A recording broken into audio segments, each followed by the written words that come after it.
I was just a kid when the streets of Caldoria taught me how to survive. No parents, no roof, just hunger, filth, and a sharp eye for opportunity. Every day was a fight to stay alive, and I learned to steal before I learned to walk. Bread, fruit, scraps from the market, anything I could grab without being seen. The people who lived in the city's alleys didn't care much for orphans, but I learned early on to care for myself. Even in the squalor, though, I was always drawn to books. They were rare, hidden treasures. I'd sneak into the merchant quarter where dusty tomes and scrolls sat in the corners of second-hand shops, and I'd swipe whatever I could. I didn't know what most of the words meant, but there was something about them, the way they hummed under my fingertips, that kept me coming back. One day, I found something different. A book bound in black leather, heavy and strange. It practically buzzed with the arcane when I touched it. I should have left it behind. I knew the laws of Caldoria well enough. Magic was dangerous. Magic users not raised by the Custodia were hunted and killed. But I didn't care. I was tired of being hungry, tired of being nobody. I took it. I didn't understand at first, but the more I read, the more I felt it. The magic. It wasn't just words, it was power, a kind of power I could touch. There wasn't much sparks, small wins, little things that shouldn't have been possible, but I was hooked. I felt the world bend to me in ways I could never explain. But eventually I came to my senses and remembered magic was seen as dangerous in Caldoria. If you were caught, you were dead. And so I kept it a secret. I kept everything hidden, my abilities, my hunger, and my fear. The streets didn't care if you had magic or not. The only thing they cared about was whether you had enough to survive and could put on a strong face.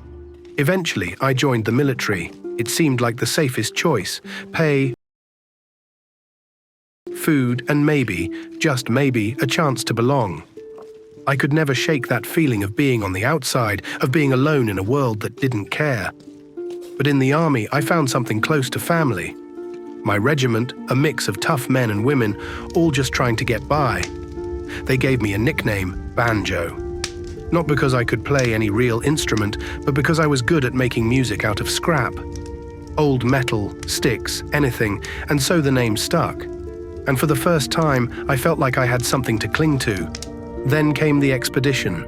We were sent out to explore a newly discovered cave somewhere deep in the hills. Nothing about it seemed special.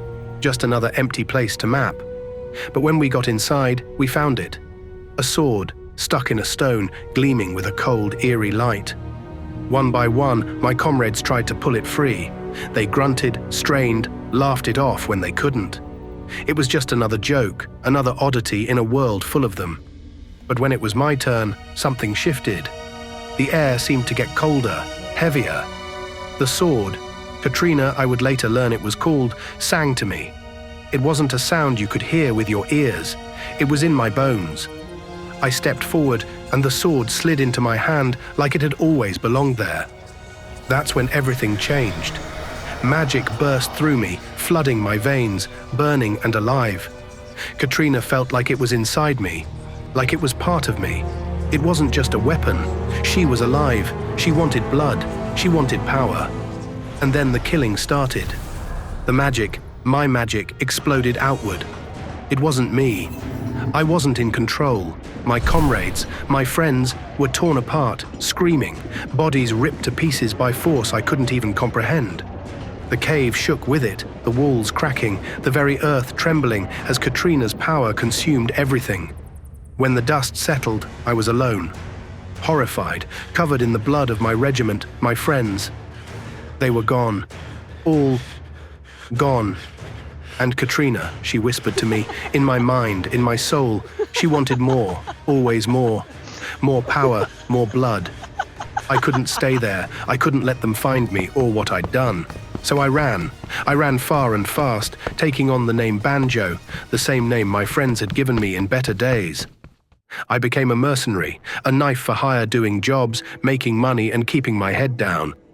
But Katrina never stopped. She hungered. She wanted to grow, to feed, to devour the world. And with every contract I took, every drop of blood I spilled, I could feel it strengthening, binding itself to me even more. I didn't ask for this. I didn't want to be a monster. But I have to find a way to rid myself of Katrina. If I don't, she will consume me. I can feel it, like a dark shadow behind my every move, whispering in the quiet moments of the night. Maybe one day, I'll find a way to destroy her. Maybe I'll find someone who can help me. But until then, I'll keep moving, keep surviving. Because that's what I know how to do. Then came the job that would change my life from a lonely runaway with a bound sword. The job had come to me through an old contact in Caldoria's underground, a well-paying contract to slay a beast terrorizing the city of Galek. They called it a fury, a twisted creature that had slaughtered livestock and sent a few unlucky souls to the grave. Simple enough, or so I thought. It was just another job, another paycheck. But as always, other mercenaries were trying to get the gold reward too. On the carriage ride to Galek were 3 others who had an indescribable connection to me. The first was a man, tall and lean, dressed in dark leather with a thick coat draped over his shoulders. His eyes gleamed red, not the usual red of a man in the sun, but the kind that spoke of something far older, far darker. A Dhampir, Marcus Hendrick.